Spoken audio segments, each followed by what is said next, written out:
월요일 묵상의 시간입니다. 왜 하나님은 나의 절박한 삶을 돕지 않는 것 같을까? 왜 하나님은 나의 절박한 삶을 돕지 않는 것 같을까? 자, 이런 제목으로 또 이번 주간 묵상 시작하겠습니다. 자, 우리는 지난주 출애굽기의 서론에 해당되는 부분들을 나눴죠.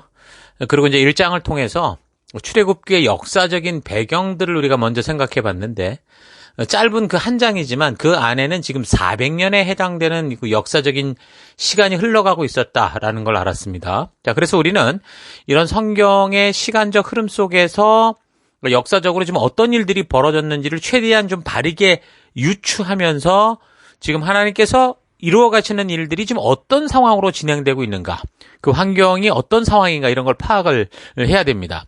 자, 그래서 우리가 살핀 역사는 무엇보다 그 시간 동안 관련이 있었던 이집트의 그 역사를 우리가 먼저 연결해서 살폈는데요. 처음 그 요셉을 통해서 야곱의 모든 식구들이 이집트로 내려가던 그 시기가 이집트 역사로 따지면 이집트 12왕조 때였고요. 그 후에 이제 300년을 지나면서 이집트 18왕조 때부터 이스라엘 족속들이 이제 이집트의 핍박을 받게 되는 그 역사가 시작되는 걸 살폈습니다. 자, 이 출애굽기의 시기가 언제냐, 이 출애굽 시기가 언제냐, 여기에 대해서 좀 이견들이 있는데요. 성경 안에 있는 구절들을 근거로 우리가 보자면, 그러니까 열왕기상 1장 6절이나 뭐 사사기 11장 26절 같은 이런 구절들을 근거로 볼 때 BC 1446년 정도다라는 걸 알 수 있습니다. 그러니까 성경을 그 비판하는 진보신학이나 뭐 고고학 같은 그런 쪽에서는 BC 13세기경일 거다라고 주장을 하고 있어서 우리가 좀 복잡해도 왜 이런 식으로 서로 주장하는지에 대한 것을 알아야 되기 때문에 지난 주간 그 목요일 묵상 시간에 그에 관해 언급된 자료를 통해서 좀 더 그 부분만 좀 자세히 나눴습니다. 자, 우리는 성경의 본문의 근거에서 이제 살피게 되는데, 이집트 그 18왕조의 핍박을 받다가 하나님께서 모세를 통해 이스라엘 족속들을 구원해내시는 연대기, 그러니까 15세기 출애굽설, 그러니까 전통적인 견해를 중심으로 연대기적 성경을 살펴나가고 있는 겁니다. 자, 하나님께서는 야곱 당시 그 큰 흉년으로 인해서 이집트를 잠시 피난처로 삼게 하셨었죠. 물론 이제 이 야곱의 그 삶의 결과로 인해 자녀들의 삶이 서로를 미워하게 했고, 그래서 만든 돌이킬 수 없는 그런 이 흐트러진 역사를 또 잘 하나님이 기회로 삼으셨던 건데, 그러니까 이스라엘 족속들이 그곳의 풍요로움에 이제 빠져버린 겁니다. 그곳에서 그래서 원래 사명으로 부름받았던 땅은 가나안인데 그 가나안으로 돌아가지 않고 그냥 거기 주저앉은 거죠. 그래서 300~400년이 지나가게 된 건데, 그때 이제 이집트 18왕조가 시작되면서 그때부터 이제 박해가 시작이 된 겁니다. 그래서 박해로 따지면 거의 138년 정도, 거의 한 150년 가까이 아주 심한 그 어떤 박해와 학대를, 고통을 당하는 것. 자, 이거를 우리가 지난주 우리가 이제 살폈던 겁니다. 자, 그래서 이스라엘들이 자기들의 고집으로 이제 삶이 완전히 꼬여서 이제는 멸망의 위기에 처해버린 그런 상황이었는데, 그러다 보니까 이제 하나님을 부르게 되죠.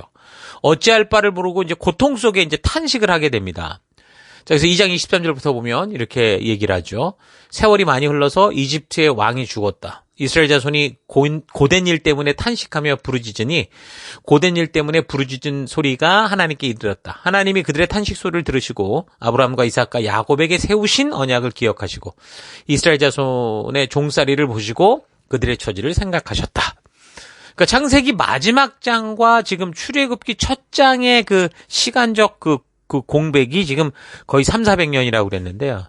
2장의 첫 절과 2장의 마지막 절도 거의 보면 거의 80년에 해당되는 그런 시간이라고 볼 수 있습니다. 그러니까 창세기와 출애굽기의 사이에 있는 그 공백이 300년 정도라고 보면 2장의 첫 절부터 마지막 절로 보면 이제 이건 80년에 해당되는, 거의 400년 가까이 된다는 거죠.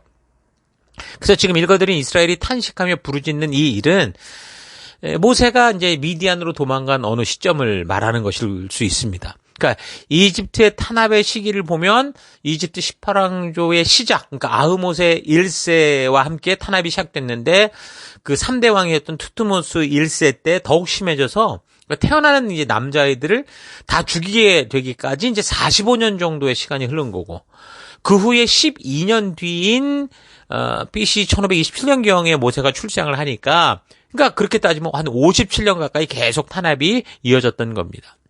그리고 이제 모세가 40세에 동족을 구하려다가 이제 결국 도망을 쳐서 미디안 광야로 갔을 때 거기서 40년을 더 지내게 되니까 그래서 이집트의 탄압 시기가 거의 137년에 이르는 것을 우리가 알 수 있는 거죠. 그러니까 이제 그 관련된 역사로 보면 이집트 18왕조 탄압의 주체라고 할 수 있는 그 시작은 투트모스 1세라고 할 수 있고요. 그다음에 이제 모세와 이제 출애굽을 가지고 겨루던 그런 왕이 투트모스 3세라고 할 수 있습니다. 그러니까 역사적으로 볼 때 모세를 그 양자로 삼은 그 이집트 공주가 누구였냐면 그 투트모스 1세의 딸이었습니다. 하첵수트라는 사람이었죠. 파워포인트 자료를 잘 참고하면서 보면 훨씬 더 이해가 잘 될 겁니다. 자, 이 여자는 아버지의 배다른 그 자녀, 배다른 아들 투트모스 2세와 결혼을 하게 되는데 여자가 불행하게 딸만 낳고 아들을 낳지 못했어요. 그런데 이 투트모스 2세가 병약해서 일찍 죽게 되거든요. 근데 그 전에 이제 후궁을 맞았었는데 후궁에게서 낳은 그 아들이 이제 투트모스 3세였던 겁니다. 근데 투트모스 2세가 병약해서 미리 일찍 죽으니까 이 투트모스 3세가 어린 나이에 왕으로 등극하게 된 거죠. 그렇게 되니까 이 하첵수트, 이 공주가 어떻게 하면 긴 시간 동안 섭정을 하게 되는 겁니다. 그래서 이제 실제로 그 당시 모세가 동족을 살리려고 이집트인을 죽이게 되는 그런 시기 전후까지 이 하첵수트는 이집트의 권한을 실제로 가진 통치자였다라고 봐도 무방하죠. 그러니까 하첵수트의 경우는 모세를 히브리인이라는 걸 알면서도 양자를 삼을 수 있는 그런 권한이 있었던 거고, 그러면서도 또 신기한 건 히브리인들을 탄압하는 그 아버지 투트모스 1세의 정책을 그대로 이 여자가 섭정을 하면서도 그대로 유지를 해갑니다. 그렇게 되면 결국 이 여자 또한 뭐예요? 히브리인들을 탄압하던 주체였다라고 볼 수 있는 거죠. 자, 이런 역사들을 좀 생각해 보면 마치 하나님께서 모세를 그 사자 굴로 데려가서 키운 거나 마찬가지라고 볼 수 있습니다. 사자가 사냥을 나간 동안 제일 안전한 곳은 사자 굴이라고 할 수 있겠죠. 그러니까 나중에 우리가 역사를 살피겠지만 남유다 족속들이 결국 바벨론에 의해 패망하고 바벨론의 포로로 잡혀가게 되는데 그것도 잘 생각해 보면 그 주변의 열강들이 지금 서로를 잡아먹지 못해서 막 서로 안달하고 있을 때 하나님께서 이스라엘 족속의 그 남은 자들을 바벨론 본토 사자굴 안으로 데려가셔서 안전하게 보호하셔서 결국에는 이 민족이 그렇게 파멸되어 간 것 같으나 남은 자가 있게 하신 그런 것과 같다고 볼 수 있죠. 아무튼 이런 이집트의 권력의 흐름 속에서 히브리인들은 지금 130년이 넘도록 결국 강제 노동에 너무 시달렸기 때문에 이제 막 탄식하고 아우성치며 하나님을 부르짖은 거죠. 자, 그렇게 되는데 하나님께서 이제 음성을 들었다고 그랬죠. 400년 가까이 사실 이 백성들이 하나님이 계속 부르고 계신데도 외면하고 살았던 그런 백성들이었잖아요. 그런데도 하나님은 이들의 탄식의 부르짖음을 들으시고 이제 이런 위기의 순간을 아브라함과 맺었던 그 언약을 기억하셨다고 그랬죠. 이 땅에서 하나님 나라를 이루어 가시고자 하는 당신의 뜻을 지속적으로 이제 이루어 가시기 위해서 이 백성들을 구원하는 기회로 이제 삼으시는 겁니다. 그러니까 하나님께서 이제 드디어 일하시기 시작하는 거죠. 자, 그렇다면 왜 하나님은 그동안 이런 일을 하시지 않으셨을까? 좀 생각해 볼 필요가 있죠. 그러니까 이집트에 있던 시기를 총 430년으로 보는데요. 그중에 293년 동안은 힉소스 왕조 시기까지 거치면서 어떻게 했어요? 풍요하고 그 사회 속에서 주도적인 위치를 살았다고 할 수 있어요. 이스라엘 백성들이 이집트에서. 근데 이제 18왕조가 시작되면서부터 이제 한 거의 137년 동안 핍박과 고통을 받으며 이제 살게 된 거죠. 그럼 하나님은 그동안 뭘 하셨냐는 거예요. 이런 질문에 대해서 우리가 바르게 성경적인 답을 찾으려면 이 역사가 왜 이랬다 이런 걸 성경에 적고 있지 않기 때문에 우리는 그 창세기를 살피면서 묵상의 주제로 삼았던 걸 잘 기억해야 됩니다. 하나님이 누구시고 하나님은 어떻게 일하시는지, 그리고 그 하나님이 우리에게 말하는 믿음이 무엇이고 믿음으로 사는 게 어떤 삶인지 이걸 우리가 잘 기억해야 됩니다. 여러분들이 창세기 그 2300년의 역사를 살펴보면서 알게 된 그 하나님이 누구셨습니까? 어떤 일을 하는 분이셨죠? 이걸 잘 기억해야 돼요. 자, 그런 걸 보면 우리가 그동안 살핀 것으로 볼 때 하나님이 일하시는 방법엔 세 가지가 있던 걸 알 수 있습니다. 첫째는 뭐였습니까? 하나님이 직접 하시는 일이죠. 뭐가 있습니까? 창조, 또는 홍수 심판 같은 것들을 말하는데 이건 하나님이 스스로 직접 일하시기 때문에 뭐 하나님이 직접 일하시니까 이 일에 있어서는 문제가 없겠죠. 아무런 문제가 없습니다. 자, 두 번째는 보니까 천사를 시켜서 하는 일이 있었습니다. 뭐 소돔과 고모라의 심판과 같이 믿음의 사람들에게 또 하나님의 뜻, 하나님의 의도를 전하는 경우와 같이 이제 이런 식으로 천사를 통해 일하시는데 뭐 천사도 물론 타락한 천사들이 있어요. 그러나 타락한 천사들은 이미 뭐 이 땅으로 떨어진 그런 상황이다 보니까 지금 있는 천사들은 하나님의 명령대로 그대로 순종하는 그런 천사들이죠. 그러니까 천사를 통해 일하실 때도 하나님의 뜻과 하나님의 그 일하심에 있어서 하자가 없다라는 겁니다. 자, 그리고 이제 마지막 세 번째는 보니까 사람을 통해서 하시는 일이 있으신데 하나님께서 이 땅을 창조하시면서 이 땅의 모든 일들을 사람을 통해 일하고 계신다는 거예요. 그래서 창세기 2300년의 역사를 통해 살펴온 모든 사건들 속에서 하나님은 바로 이렇게 사람들을 통해서 이 역사를 이루어 오셨던 것을 우리가 알 수 있었습니다.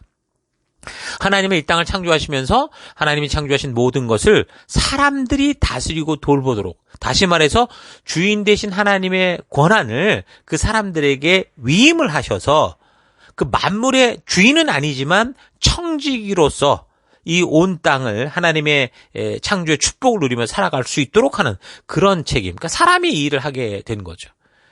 그래서 하나님은 지금도 여전히 그 창조의 섭리를 따라 일하시니까 하나님의 그런 부르심에, 그런 의도에 반응을 하고 하나님의 창조의 뜻과 언약과 약속을 따라서 믿음으로 살아가는 사람들과 계속 하나님의 나라를 이루어가고 계신 겁니다. 근데 이제 이 사람을 통해 일하는 방법에 있어서는 그 주도권이 어디가 있는 겁니까? 물론 그거를 의도하신 분 하나님이신데 그거를 행하는 자들은 그 주도권이 지금 자유의지를 가진 각 사람에게 있는 거잖아요. 그래서 이것을 행할 그 사람이 순종을 하지 않으면 이제 하나님이 어찌할 수 없는 그런 일들이 발생을 하는 거예요. 그러니까 하나님께서 능력이 없다는 게 아니라 하나님께서 이렇게 창조하신 땅을 다스리기로 결정하셨기 때문에 사람이 꼭 해야 되는 일에 있어서 그 사람이 하나님의 뜻을 모르거나 알고도 사고를 치거나 준비가 안 되거나 부름을 받았다는 사람이 엉뚱한 짓을 하면서 하나님의 뜻을 미루거나 하게 되면, 그러니까 부름받은 사람이 뭐 야곱같이 불순종하게 되고 그럴 때는 어떻게 돼요? 하나님의 일이 자꾸 지연될 수밖에 없다는 거죠. 뭐 과거에 너무 이 하나님의 능력을 강조하고 사람들의 어떤 그 주목을 끌으려는 그런 차원에서 부흥사들이 하나님은 마른 막대기를 가지고도 다 일을 하셨다, 이런 말을 종종 하곤 했습니다. 근데 여러분 잘 생각해 보세요. 하나님이 정말 마른 막대기를 가지고 이런 일을 하실 수 있겠습니까? 하나님의 전지전능한 능력으로 볼 때는 당연하죠. 그러나 하나님의 전지전능함만 가지고 추측을 하고 자기들이 기대하는 엉뚱한 신으로 상상하지 않고 성경과 역사를 좀 제대로 읽어보면 하나님은 그렇게 일하시는 분이 아니라는 걸 분명히 알 수 있습니다. 절대 그렇지 않습니다. 그러니까 하나님은 순종하는 믿음의 사람, 하나님의 말씀을 듣고 그 말씀대로 따라가고자 하는 사람들을 통해서 역사하는 거지 무슨 막대기나 무생물을 가지고 하시는 게 아니죠. 또 우리가 종종 듣는 말 중에 하나가 뭐냐면 하나님이 하시고자만 하면 어떤 사람을 가지고도 일하실 수 있다, 이런 말인데요.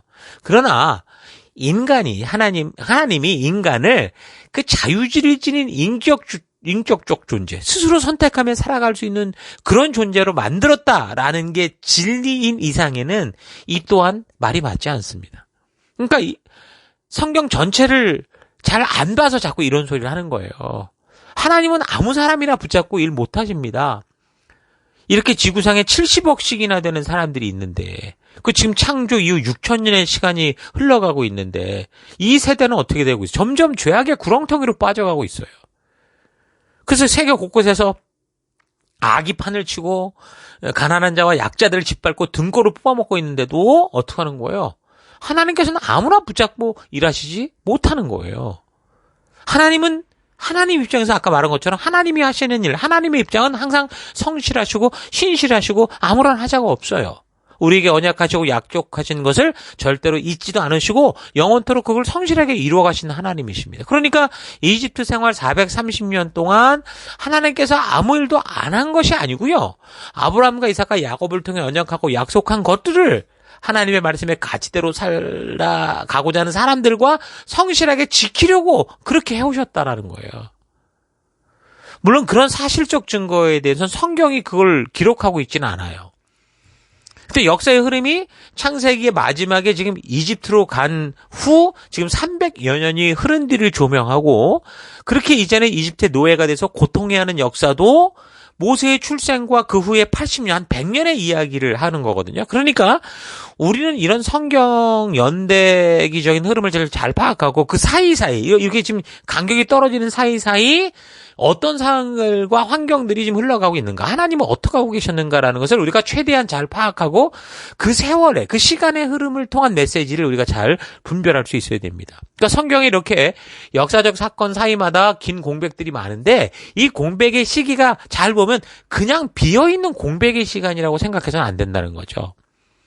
마치 여러분 그림을 통해서 자신의 어떤 뜻을 전달하려고 하는 그런 작가가 그 화폭에 그냥 모든 것을 다 꽉꽉꽉 채워넣는 게 아니라 뭔가 비어 보이는 여백을 두고도 뭔가를 전달하고 말하는 것처럼, 또 글을 쓰는 그 작품을 하는 작가들도 주인공들의 대화로 그냥 빽빽하게 하나의 공간도 없이 그냥 말이 수두룩하게 빽빽하게 있는 게 아니라 때로는 침묵이나 또 간략한 의미를 담은 문장이나 이런 걸 통해서 깊은 작가의 의도를 전달하고자 하듯이, 성경에서도 이 역사적 공백들이 그냥 단지 비어있는 공간이 아니라 하나님의 침묵과 같은 그런 모습으로 하나님이 깊은 의도를 전하고자 하는 여백이다라는 사실을 알아야 됩니다.